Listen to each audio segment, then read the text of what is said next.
오늘 말씀은 인지부조화입니다. 인지부조화는 사회심리학 용어 중에 하나인데요. 무슨 뜻인가 하면 자신이 옳다고 믿는 것과 자신의 행동이 일치하지 않아서 모순될 때 느껴지는 심리적인 불편함입니다. 그러니까 쉽게 설명하면요, 건강이 중요하다고 생각하면서 실제로 운동은 하지 않는 것, 이거 인지부조화이고요. 무엇이 건강에 안 좋은지에 대해서 알고 있으면서 실제로는 몸에 안 좋은 것을 습관적으로 하고 있는 것도 인지부조화이겠습니다. 담배가 몸에 안 좋다는 거 알고 있으면서 담배를 계속 피우는 것, 밤늦게 먹고 자는 것 몸에 좋지 않다는 것을 알고 있으면서 습관적으로 야식을 먹고 잠드는 것, 모두 인지부조화이겠습니다. 또 가족이 소중하다는 것을 알고 있으면서 그렇게 인식을 하고 있으면서 실제로는 가족과 거의 시간을 보내지 않고 자신만의 시간을 고집하는 사람들 있지요. 이것도 인지부조화이겠고요. 공부를 열심히 해야 한다는 것을 알고 있으면서도 실제로는 게임하는 데 시간을 다 보내고 공부는 내일로 미루는 것, 이것도 인지부조화이겠습니다. 또 거짓말하면 안 된다는 거 알고 있으면서 실제로는 거짓말이 아주 자연스럽게 나오는 것도 인지부조화이겠고요. 열심히 땀 흘리며 일해서 돈을 벌어야 한다는 것도 알고 있으면서도 실제로는 매번 로또를 사며 어디에서 돈이 뚝 하고 안 떨어지나 라고 매번 요행을 바라는 것도 인지부조화이겠습니다. 이렇게 무엇이 옳은지 알고 있으면서 실제 행동은 그렇지 않을 때 사람들은 마음의 불편함을 느끼거든요. 왜냐하면 자신의 이 행동이 모순된다는 걸 알기 때문입니다. 그 모순됨과 자신의 잘못을 인정해야 하니 불편한 것이겠습니다. 이 불편함을 해결하기 위한 방법이 두 가지가 있는데요. 첫 번째는 자신의 행동을 바꾸는 것입니다. 즉, 옳다고 생각하는 대로 행동을 바꾸는 것이지요. 건강이 중요하니까 운동도 하고 몸에 안 좋은 습관도 끊고 담배도 끊고 막 밤늦게 먹고 자는 것도 피하고 가족이 중요하니 가족과 시간을 많이 보내고 공부를 열심히 해야 하니 우선순위를 게임에 두지 않고 공부에 두는 것, 또 이렇게 행동을 하나씩 바꾸어 나가는 것이 인지부조화의 불편함에서 벗어나는 방법이자 가장 바람직한 방법이라고 할 수 있겠습니다. 근데 문제는 이 두 번째 방법인데요. 이 불편함에서 벗어나는 방법 두 번째는요, 자신의 행동을 합리화하는 것입니다. 건강을 위해 운동을 해야 하는 것을 알면서도 갑자기 운동하면 몸에 무리가 간다며 나중에 어느 정도 몸을 만든 다음에 운동을 해야지 지금은 안 돼 라고 얘기하면서 지금 당장 간단한 스트레칭조차 하지 않는 자신을 합리화하지요. 건강을 위해서 담배를 끊어야 함을 알면서도 어떤 사람은 담배 피우면서 100세 가까이 살았대 라고 말하며 담배 피워도 오래 살 수 있다는 식으로 자신의 모순됨과 잘못을 합리화시킵니다. 야식을 먹고 자면 몸에 안 좋다는 것을 알면서도 나 잠자려면 어쩔 수 없어, 수면을 취하기 위해 밤에 먹을 수밖에 없다니까, 배고프면 잠이 안 와 라고 얘기하면서 분명히 낮에는 밤에 먹지 말아야지 라고 생각했었으면서 꼭 밤만 되면 식욕을 주체하지 못하고 먹고 말지요. 자신을 합리화하면서 꼭 먹고 말지요. 가족이 중요하니 가족과 더 많은 시간을 보내야 한다는 것을 알면서도 일 때문에, 공부 때문에, 누군가와의 약속 때문에 함께하지 못하지만 이것이 다 모두 가족을 위한 일이야 라고 얘기하며 가족과 시간을 함께 보내지 못하는 자신을 합리화하지요. 게임이 아니라 공부를 먼저 해야 한다는 것을 알면서도 스트레스 때문에 스트레스를 풀어야지 머리가 돌아가, 지금은 공부가 안 되니까 게임을 하고 나면 공부할 수 있을걸 이라고 게임을 멈추지 못하는 자신을 합리화하지요. 이렇게 자신들의 인지부조화를 합리화하는 근본적인 이유가 뭔지 아십니까? 그거는 현재 자신의 행동을 바꾸기가 어렵거든요. 그리고 이렇게 자기를 합리화해야 그나마 불편한 마음이 좀 편해지거든요. 그래서 대부분의 사람들은 이 인지부조화의 상황에서 자신의 불편한 감정을 해소하기 위해 이 두 번째 방법, 자기 합리화를 선택합니다. 자신의 행동을 합리화시켜서 자신이 모순되지 않다는 것을 나타내고 싶은 것이겠습니다. 성경 속의 인물들도 그랬습니다. 아담과 하와를 생각해 보시기 바랍니다. 그들은 분명히 선악과를 따먹지 말라 라는 하나님의 말씀을 들었지요. 근데 그럼에도 그들은 선악과를 따먹고 말았습니다. 문제는 그 다음입니다. 하나님께서 네가 어디 있느냐, 네가 선악과를 먹었느냐 라고 물으시자 아담이 말합니다. 하나님이 주셔서 나와 함께 하신 여자, 그가 그 나무 열매를 내게 줌으로 먹었나이다 라고 대답합니다. 또 하나님께서 하와에게 물으시자 하와가 대답합니다. 뱀이 나를 꿰므로 내가 먹었나이다 라고 대답합니다. 이게 뭡니까? 그들은 모두요, 죄를 지은 사실보다 자신의 행동을 정당화하고 합리화하는 데 집중하였던 것입니다.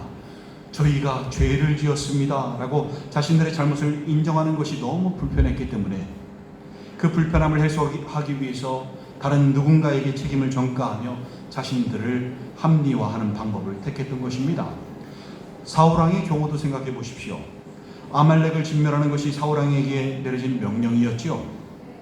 근데 사울이 아말렉을 진멸했습니까? 아니지요. 그는 양과 소를 전리품으로 남겨두었습니다. 그러면서 사무엘이 찾아봤을 때 이렇게 얘기했는데요. 내가 여호와의 명령을 행하였나이다 라고 얘기합니다. 실제로는 불순종한 거 아닙니까? 근데 자신은 순종했다고 얘기를 합니다. 왜 그랬을까요? 왜 그렇게 거짓말했을까요? 본인 나름에는 거짓말이 아닙니다. 자신의 행동과 하나님 명령 사이에 생긴 인지 부조화를 합리화시켰기 때문에 이건 거짓말이 아니야. 이건 불순종이 아니야. 난 하나님의 명령을 지켰어. 이 양과 소들은 하나님께 제사 드리기 위해서 가장 좋은 것만 남겨둔 거기 때문에 나머지는 하나님 말씀하신 대로 다 진멸했거든. 이건 하나님께 드리는 것이기 때문에 이건 불순종이 아니야 라고 자신의 행동을 합리화시켰던 것이지요. 이것이 바로 사울이 불순종을 신앙적인 언어로 포장시킨 가장 대표적인 자기 합리화 사례라고 할 수 있겠습니다. 사울의 비극은요, 불순종으로 죄를 지은 것이 아니라 죄를 인정하지 못하고 자신을 합리화하는 것이 그를 비극으로 이끌었던 것입니다. 또 주님께서 말씀하신 비유들 중에요, 잔치 초대를 거절한 사람들의 경우도 생각해 보시기 바랍니다. 누가복음 14장 16절 20절에서요 이렇게 말씀합니다. 이르시되 어떤 사람이 큰 잔치를 베풀고 많은 사람들을 청하였더니 잔치할 시간에 그 청하였던 자들에게 종을 보내어 이르되 오소서 모든 것이 준비되었나이다 하매 다 일치하게 사용하여 한 사람은 이르되 나는 밭을 샀음에 아무래도 나가 보아야 하겠으니 청컨대 나를 양해하도록 하라 하고 또 한 사람은 이르되 나는 소 5겨리를 샀음에 시험하러 가니 청컨대 나를 양해하도록 하라 하고 또 한 사람은 이르되 나는 장가 들었으니 그러므로 가지 못하겠노라 하는지라 라고 말씀합니다. 사람들을 잔치에 초대했는데 못 오는 이유가 각각 무엇입니까? 밭을 샀기 때문에, 그래서 그 밭에 신경 쓸 게 너무 많기 때문에 잔치에 갈 수 없다는 것입니다. 또 소에게 씌우는 쟁기를 5개 샀는데 잘 맞는지 확인해 봐야 하기 때문에 잔치에 갈 수 없다는 것이었습니다. 또 막 장가를 들었는데 너무 정신이 없기 때문에 잔치에 갈 수 없다는 것이었죠. 모두 나름대로 합당한 이유들이겠습니다. 그 중에 중요하지 않아 보이는 일 없습니다. 그런데요, 이들이 가지 못하겠다고 하는 잔치가 어떤 잔치라고요? 천국잔치입니다. 여러분, 무엇이 중요하겠습니까? 어디에 더 우선순위를 두어야 하겠습니까? 생명보다 천국보다 밭을 사서 신경 써야 하는 게 더 중요하겠습니까? 생명보다 천국보다 소 쟁기 5개 시험하는 것이 더 중요하겠습니까? 생명보다 천국보다 막 결혼하는 것이 더 중요하겠습니까? 이게 천국잔치에 못 올 합당한 이유가 되겠습니까? 아니지요. 아무리 자기 합리화시키며 지금 당장 잔치를 못 간다고 얘기하지만 그 이유가 받아들여지겠습니까? 주님께요. 나중에 뒤늦게 오더라도 주님께서 어서 와라 하고 받아들여 주시겠습니까? 아니지요. 주님은 그 뒷절 말씀인 누가복음 14장 24절에서요 이렇게 말씀하십니다. 그 사람들은 하나도 내 잔치를 맛보지 못하리라. 이 사람들이 했던 말들은요, 모두 천국에 가지 못하는 사람들이 인지 부조화를 해소하기 위하여 자기 합리화시킨 즉 지금 당장 신앙생활을 하지 못하는 사람들의 자기 합리화 시킨 말들인 것입니다. 여러분, 많은 사람들이요 신앙생활을 하면서 인지부조화를 경험합니다. 주님을 믿는다고 말은 하면서 자신의 미래를 하나님보다 재물에 맡기기를 소망합니다. 하나님을 의지하는 것이 아니라 돈을 의지하기를, 마음의 소망이 재물과 돈에 가 있습니다. 분명히 하나님은 하나님과 재물을 겸하여 섬기지 못한다고 했는데 입으로는 하나님을 섬기면서 마음으로는 재물을 섬기고 있는 것입니다. 맘모니즘이라고 하지요. 주님과 함께함으로 든든함을 느끼는 게 아니라 돈이 넉넉함으로, 은행 잔고가 넉넉함으로 넉넉함을 느낍니다. 든든함을 느낍니다. 또 하나님은 사랑이라고 하면서요 자신의 모든 죄를 사하셨다고 말은 하면서 정작 자신은 다른 사람의 작은 잘못을 용서하지 못합니다. 못된 놈들, 죽일 놈들. 마치 1만 달란트 탕감받았던 제가 고작 100대 다니온 빚진 자를 용서하지 못해서 감옥에 가두었던 것과 똑같은, 그러지 말라고 말씀하는데 똑같은 행실을 하고 있습니다. 입으로는 주님을 자신의 주인이라고 고백을 하면서 실제로는 자신이 자기 삶의 주인이지요. 항상 자기 주인 자리를 빼앗겨 본 적이 없는 사람들. 이렇게 입술의 신앙과 삶의 신앙이 다를 때 우리 마음속의 깊은 곳에서는요 인지 부조화가 생깁니다. 이 불편한 감정을 해소하기 위해 선택하는 방법, 아까와 마찬가지로 두 가지가 있는데요. 첫 번째는 말씀에 맞게 자신의 삶을 바꾸어 나가는 방법이고요. 두 번째는 자신의 삶에 맞게 말씀을 바꾸는 방법, 즉 자기 합리화입니다. 대부분의 사람들이 뭘 선택할까요? 바로 두 번째 방법, 자기 합리화입니다. 요즘 세상에 그렇게까지 신앙생활 할 필요 없어. 광신자가 되면 안 돼. 하나님께서 다 이해하시지. 다들 그렇게 사는데 뭘. 하나님은 사랑이시라니까. 우리가 이렇게 살아도 하나님께서는 우리를 사랑하시고 받아주신다니까. 내가 즐거우면, 내가 행복하면 하나님도 즐거우시고 하나님도 행복하실 거야 라고 자신의 삶의 말씀을 갖다 맞춥니다. 그런 말씀도 없는데 갖다 맞춥니다. 구석구석의 말씀 조각들을 자신을 위해서 사용하는 거지요. 이렇게 자기 합리화를 시키며 자신의 삶에 맞추어 말씀을 바꾸어 버리지요. 지금은 내가 바쁘고 정신이 없어서 신앙생활을 제대로 하지 못하지만 하나님께서는 다 이해해 주실 거야. 나보다 나를 더 잘 아시니까 다 이해해 주실 거야.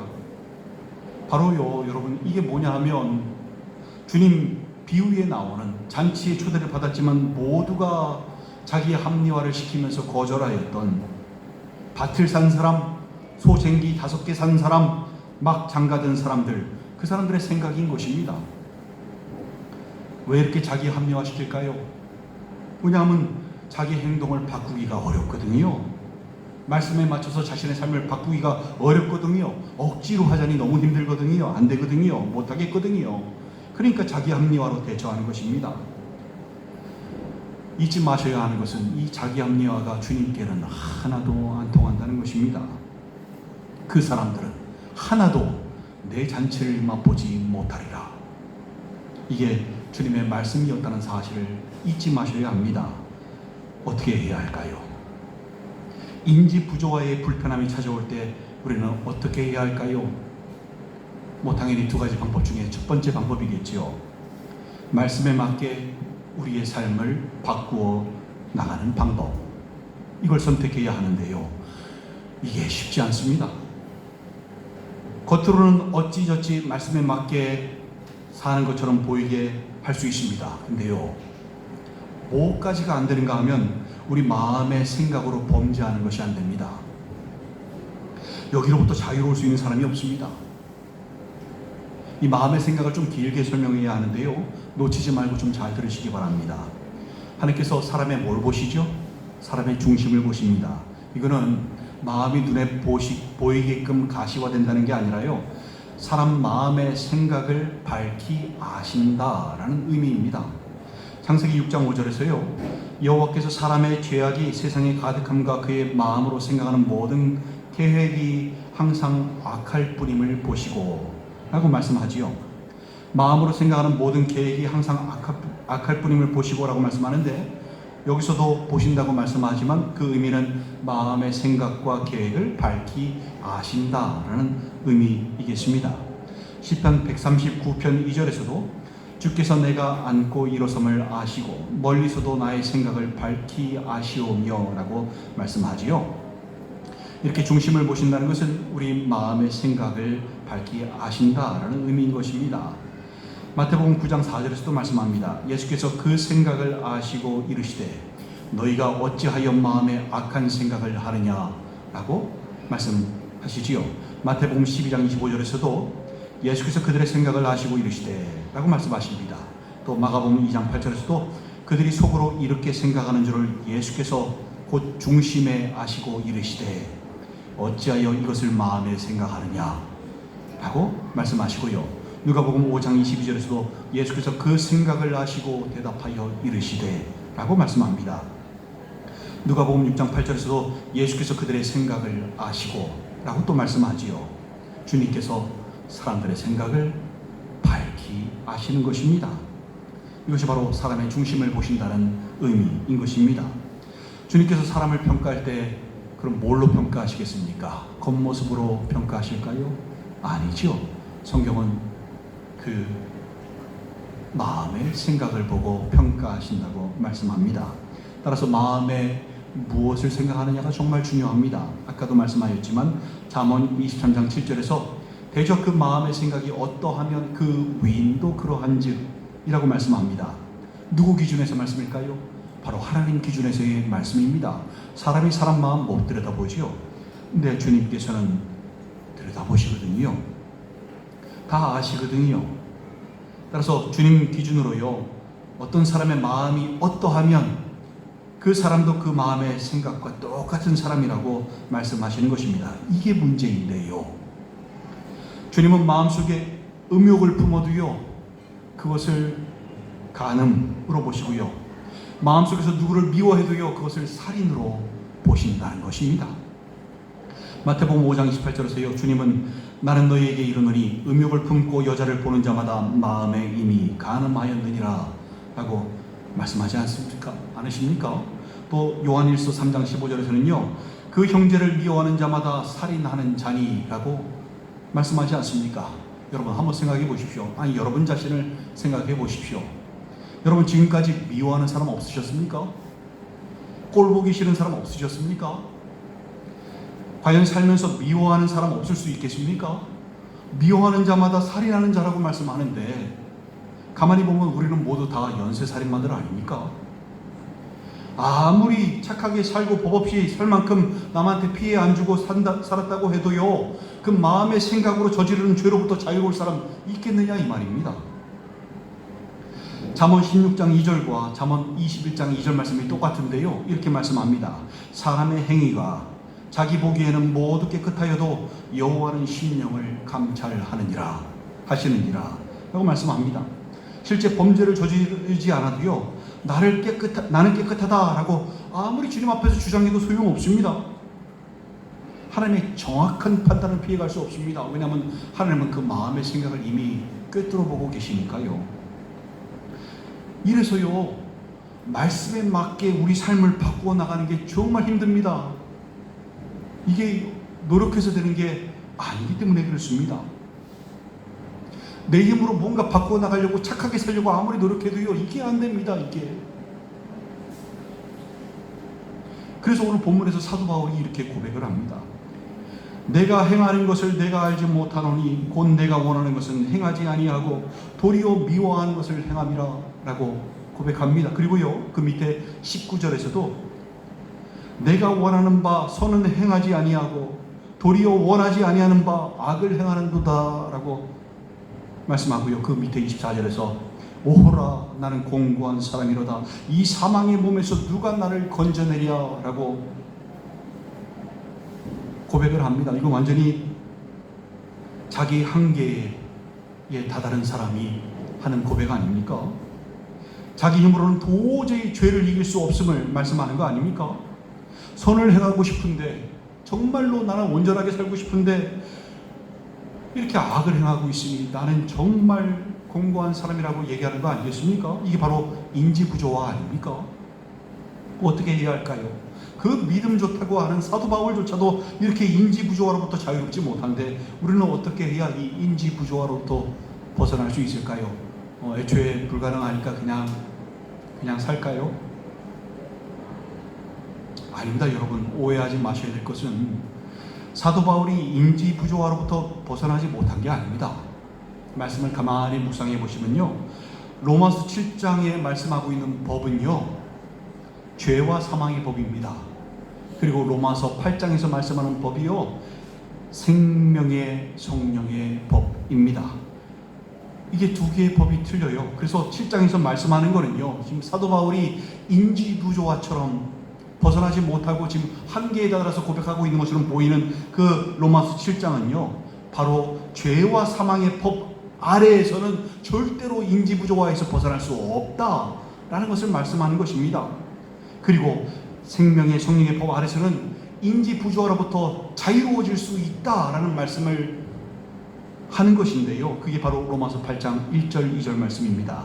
그러므로 이제 그리스도 예수 안에 있는 자에게는 결코 정죄함이 없나니 이는 그리스도 예수 안에 있는 생명의 성령의 법이 죄와 사망의 법에서 너를 해방하였음이라 라고 말씀합니다. 바로 이것입니다. 말씀에 맞게 삶을 바꾸어 나가는 방법은요, 죄와 사망의 법 아래에서가 아니라 생명의 성령의 법 아래에서야 가능한 것입니다. 어떻게 옮겨 탈 수 있을까요? 먼저 죄와 사망의 법에 대해서 아셔야 하는데요, 그걸 알아야 벗어날 수 있습니다. 이 죄와 사망의 법은 모든 사람에게 적용되는 법입니다. 로마서 3장 10절에서 기록된 바 의인은 없나니 하나도 없으며 라고 말씀하지요. 로마서 3장 23절에서도 모든 사람이 죄를 범하였음에 하나님의 영광에 이르지 못하더니 라고 말씀합니다. 또 로마서 6장 23절에서는 죄의 삭은 사망이요 라고 말씀합니다. 세상에서 의인은 하나도 없고요, 모든 사람이 죄를 범하였기 때문에 그 값으로 사망이 정해져 있다, 죽을 수밖에 없다, 모든 사람이 예외 없이 죄의 값으로 죽을 수밖에 없다라고 말씀하는 것입니다. 따라서 이 법 아래에서는 자유로울 수 있는 사람 아무도 없습니다. 다 죽습니다. 인지 부조화 벗어나지 못합니다. 이게 바로 모든 사람에게 적용되는 죄와 사망의 법인 것입니다. 그런데요, 모든 사람에게 적용되는 이 죄와 사망의 법을 이겨내는 법이 있습니다. 이 법 말고 이 법을 이겨낼 수 있는 법이 없는 줄 알았더니 이 법 위에 있는 법이 생겼습니다. 주님께서 그 법을 놓으셨습니다. 죄인이면서도 죄로 인해 사망하지 않게 하는 법이 우리를 위해 열렸는데 그게 바로 생명의 성령의 법인 것입니다. 방금 전에 있었던 로마서 8장 1절에서 그러므로 이제 그리스도 예수 안에 있는 자에게는 결코 정죄함이 없나니 라고 말씀하지요. 죄를 지었는데도 정죄함이 없다고 말씀합니다. 죄를 묻고 죄가 있음을 드러내는 것이 정죄함이지요. 근데 정죄함이 없다니 이게 얼마나 감동적인 말입니까? 죽음과 같은 죄의 무게로 인해서 평안함이 없었던 인생인데, 무겁고 소망이 없는 인생인데 정죄함이 없다니 얼마나 감사합니까? 이거야말로 진정한 자유 아니겠습니까? 죄로부터 사망으로부터의 해방 아닙니까? 그래서 로마서 8장 2절에서 이는 그리스도 예수 안에 있는 생명의 성령의 법이 죄와 사망의 법에서 너를 해방하였음이라 라고 말씀하는 것입니다. 정죄함이 없다면 죄인임에도 불구하고 죄를 묻지 않으니 의인이 아닌데도 의인처럼 대우받는 거 아니겠습니까? 정말 감동인 것입니다. 생명의 성령의 법 아래 거할 수 있는 조건 단 하나밖에 없습니다. 바로 그리스도 예수 안에 거하는 것. 그러므로 이제 그리스도 예수 안에 있는 자에게는 결코 정죄함이 없나니라고 말씀하지 않습니까? 오직 그리스도 예수 안에 있는 자만이 죄와 사망의 법에서 생명의 성령의 법으로 갈아탈 수 있는 것입니다. 주님 안에 있다는 것. 로마서 8장 9절 10절에서 이렇게 말씀합니다. 만일 너희 속에 하나님의 영이 거하시면 너희가 육신에 있지 아니하고 영에 있나니 누구든지 그리스도의 영이 없으면 그리스도의 사람이 아니라 또 그리스도께서 너희 안에 계시면 몸은 죄로 말미암아 죽은 것이나 영은 의로 말미암아 살아 있는 것이니라 라고 말씀합니다. 하나님의 영과 그리스도의 영이 두 영이 아니죠. 하나인 영이죠. 바로 성령 하나님이십니다. 따라서 우리가 성령을 소유할 때 성령을 통해서 우리 안에 아버지와 아들 모두가 우리 안에 계신다, 거하신다 라고 말할 수 있는 것입니다. 누군가 야 하나님이 어딨냐? 야 예수가 어딨냐? 물었을 때 하늘에 계시다 라고 대답할 수도 있겠지만 내 안에 계시다 라고 대답하는 것도 맞습니다. 왜요? 바로 하나님의 영, 그리스도의 영이신 성령께서 우리 안에 거하시기 때문에 그렇게 얘기할 수 있는 것입니다. 이렇게 생명의 성령의 법에 거할 수 있는 조건이요 바로 그리스도 예수 안에 있는 것입니다. 로마서 8장 1절은 그리스도 예수 안에 있는 자들이라고 가리키고요, 로마서 8장 10절은 그리스도가 그들 안에 있는 자들이라고 가리킵니다. 그러니까 1절에서는 그리스도 예수 안에 우리가 있는 것이고 10절에서는 우리 안에 그리스도가 있는 것이지요. 바로 이 두 가지 방식 사이에 실질적인 차이가 없습니다. 로마서 8장 9절은요, 하나님의 영이 너희 안에 정말로 너희 안에 거하시면 너희가 성령 안에 있는 것이니라 라고 말씀하는데요, 그리스도의 영이 정말로 우리 안에 거하시면 우리가 그리스도 안에 있게 되는 것임을, 그게 같은 것임을 말씀하는 것입니다. 즉 내가 주님 안에와 주님이 내 안에가 실질적으로 같은 의미라는 것입니다. 요한복음 14장 20절에서도요, 주님은 그날에는 내가 아버지 안에 너희가 내 안에 내가 너희 안에 있는 것을 너희가 알리라 라고 말씀하셨고요, 또 요한복음 15장 4절 6절에서는 주님은 내 안에 거하라 나도 너희 안에 거하리라. 가지가 포도나무에 붙어있지 아니하면 스스로 열매를 맺을 수 없음 같이 너희도 내 안에 있지 아니하면 그러하리라. 나는 포도나무요 너희는 가지라. 그가 내 안에 내가 그 안에 거하면 사람이 열매를 많이 맺나니 나를 떠나서는 너희가 아무것도 할 수 없음이라. 사람이 내 안에 거하지 아니하면 가지처럼 밖에 버려져 마르나니 사람들이 그것을 모아다가 불에 던져 사르느니라 라고 말씀합니다. 주님 안에 거하는 것, 주님이 우리 안에 거하시는 것, 이게 바로 생명의 성령의 법 아래 거하는 조건인 것입니다. 그런데 방금 전에 말씀에서 우리가 주님 안에 거하지 못하고 주님이 우리 안에 거하지 못하면 어떻게 된다고 말씀하지요? 불에 던져진다고 말씀합니다. 이것은 다 불로 태워서 죽여버릴 거야 라고 하는 협박이 아니라요, 그렇게 불로 태워질 수밖에 없는 결과에 대해서 말씀하는 것이라고 하였지요. 그렇게 될 수밖에 없는 이유가 왜 그렇습니까? 생명의 성령의 법 아래 거하는 게 아니라 죄와 사망의 법 아래 거하기 때문에 그 결과가요 모든 사람에게 적용되는 법이거든요. 이거는 피할 수 없거든요. 죄와 사망의 법 아래서 해방되지 못한 자가 거길 피할 수 있는 방법은 없습니다. 그래서 그 죽을 수밖에 없는 것을 말씀하시는 것이지요. 주님께서 요한복음 5장 24절에서요, 내가 진실로 진실로 너희에게 이르노니 내 말을 듣고 또 나 보내신 이를 믿는 자는 영생을 얻었고 심판에 이르지 아니하나니 사망에서 생명으로 옮겼느니라 라고 말씀하시지 않습니까? 바로 이 법에서 이쪽 법으로 넘어오게 됨을 말씀하시는 거 아닙니까? 주님께서 피를 흘리시고 생명까지 내어주시며 생명의 성령의 법 아래 살 수 있는 기회를 주셨는데 여전히 이동할 생각을 하지 않고 그 문턱만 넘으면 되는데, 좁은 문, 좁은 길에서 문턱만 넘으면 되는데 문턱도 넘지 않고 하나님의 사랑을 얘기하고 하나님의 은혜를 얘기하고 주님을 믿는다고 아무리 얘기해봤자 여러분 과연 그 죄와 사망의 법에서 벗어날 수 있을까요? 여전히 이동할 생각하지 않고 어둠에 거하려고만 하고 여전히 주님 안에 있지 아니하니 이들이 심판을 피할 수 있겠습니까? 없겠지요. 여러분은 인지 부조화에서 벗어나 계십니까? 혹시 여전히 여러분 자신을 합리화시키며 지금 주님과 함께하지 못하는 수많은 이유와 변명을 가지고 계신 것은 아닙니까? 지금 어느 법 아래에 거하고 계십니까? 죄와 사망의 법입니까? 아니면 생명의 성령의 법입니까?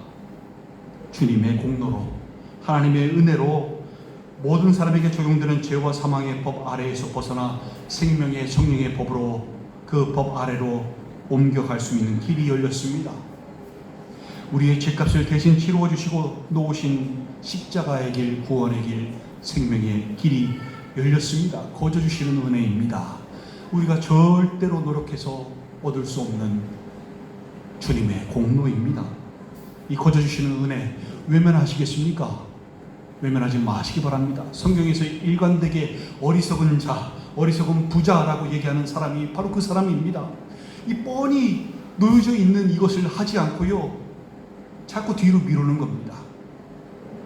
엉뚱한 것에, 주님이 아닌 다른 것에 하나님께 부여하지 못하고 미래에 대한 설계와 계획을 짜면서 살고 있는 사람들, 그게 바로 어리석은 자, 어리석은 부자들인 것입니다.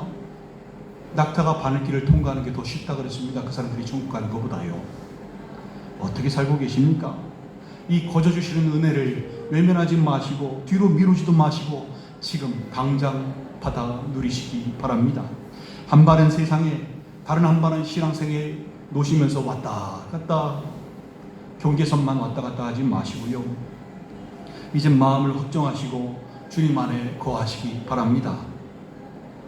죄와 사망의 법으로부터 해방되어 결코 정죄함이 없는 생명의 성령의 법 아래 거하시며 이제 영원토록 생명을 누리시길 바랍니다.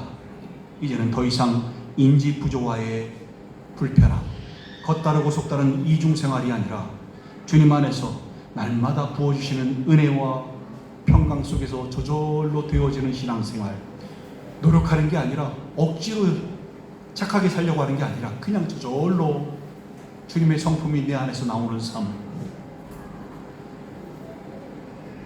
주님의 은혜와 평강 속에서 하루하루가 행복한 삶, 주님 안에서 진정으로 형통한 삶, 그 천국을 사시는 여러분들 되시기를 주님의 이름으로 간절히 축원드립니다. 함께 기도하시겠습니다. 여러분은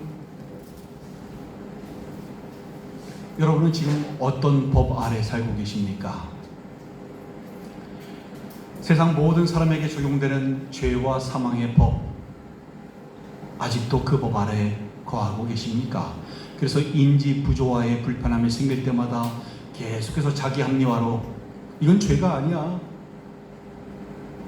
하나님도 다 이해하시는 거야, 하나님 내 마음 잘 아시니까, 이렇게 사울이 하나님께 제사 드리기 위해서 한 것입니다, 이건 불순종이 아닙니다, 명령 내리신 대로 다 행했습니다 라고 이렇게 자신을 합리화했던 것처럼 여러분도 그러고 계신 것은 아니십니까? 만약에 그렇다면 신앙생활이 참 고단할 텐데요, 이렇게 주일마다 예배 드리는 것도, 억지로 기도하는 것도, 찬양 부르는 것조차 힘이 드실 텐데요, 마음의 기쁨도 없을 텐데요, 은혜도 못 누리고 하나님의 평강도, 이 천국의 기분도 못 느끼실 텐데요, 여러분은 어떻게 살고 계십니까? 이제 그만 벗어나시기 바랍니다. 해방되시기 바랍니다. 죄와 사망의 법으로부터 벗어나시기 바랍니다. 그 마지막을 성경은 일관되게 말씀하고 있지 않습니까? 이제 그만 문턱을 넘으시고 좁은 문, 좁은 길을 걸어가시기 바랍니다. 생명의 성령의 법 아래 거하시기 바랍니다. 결코 정죄함이 없는 삶입니다. 죄 많은 인생이지요, 죄인이지요. 근데 정죄함이 없습니다. 성경에 보면요, 심판의 자리에서 주님께서 변호해 주신답니다. 주님께서 우리 변호사 되십니다. 그리고 심판자가 누구이신지 아십니까? 성경에서요, 심판자도 주님이시랍니다. 우리를 변호해 주시고 그 변호해 주신 내용을 가지고 심판을 내리시는데, 판결을 내리시는데 어찌 정죄함이 있겠으며 어찌 잘못될 일이 있겠습니까? 여러분, 생명의 성령의 법 아래 거하시기 바랍니다. 거저 주시는 은혜입니다. 주님께서 피 흘리시고 놓으신, 지금도 우리를 포기 못하시고 계속 기다리시며 나의 사랑 나의 어여쁜 자야 일어나서 함께 가자 하십니다. 여러분, 이제 그만 주님을 외면하시고 주님께서 내미시는 그 오른손을 붙잡으시기 바랍니다. 함께 하시기 바랍니다. 더 이상 세상의 발 한 짝, 또 신앙세계의 발 한 짝 걸치시고 왔다 갔다 겉다르고 속다른 이중생활 하지 마시고요. 이제 주님을 받아들이시기 바랍니다. 주님과 함께 하시기 바랍니다. 천국을 누리시기 바랍니다. 우리 지나간 시간들 되돌아보시고요. 주님 앞에 회개하며 함께 어리석은 부자였던 지난날의 삶 내려놓고 오늘 이 시간 천국을 누리시는 여러분 되셨으면 좋겠습니다. 우리 함께 기도하시겠습니다.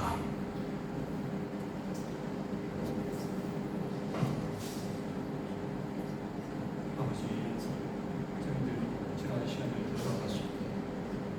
인지 부조화의 불편함에서 벗어나기 위하여 끊임없이 자기 합리화를 하며 마치 사울이 그랬던 것처럼 그렇게 우리 자신을 합리화시키며 내 자신을 합리화시키며 주님 앞에 나아가지 못했던 지난날의 모습들 저희들 회개하며 나아갑니다. 아버지, 한 사람 한 사람 불쌍히 여겨주시고 품에 하나 주시옵소서. 심령이 연약하여서 끊임없는 죄에 노출되고 마귀의 유혹에 노출되는 것이 아니라 이제는 죄와 사망의 법에서 해방되어 생명의 성령의 도발에 거한 그 어떤 누구의 정죄함으로부터도 자유로우며 주님 안에서 형통함을 누리고 진정한 신앙생활, 저절로 되는 신앙생활, 형통한 삶, 주님 안에서의 천국의 삶을 사는 저희들 되게 인도하여 주시옵소서. 그 뜻이 소망합니다. 모두 함께 다짐하며 각오할 때에 주님 역사하여 주셔서 심령 가운데 그 마음과 생각을 붙잡아 주셔서 주님께서 구하시는 주님의 처소, 성령의 처소, 하나님의 집 되게 인도하여 주시옵소서. 뜻이 소망하고 이 모든 말씀 우리 구주 예수 그리스도 이름으로 축복하며 기도 올리옵나이다. 아멘.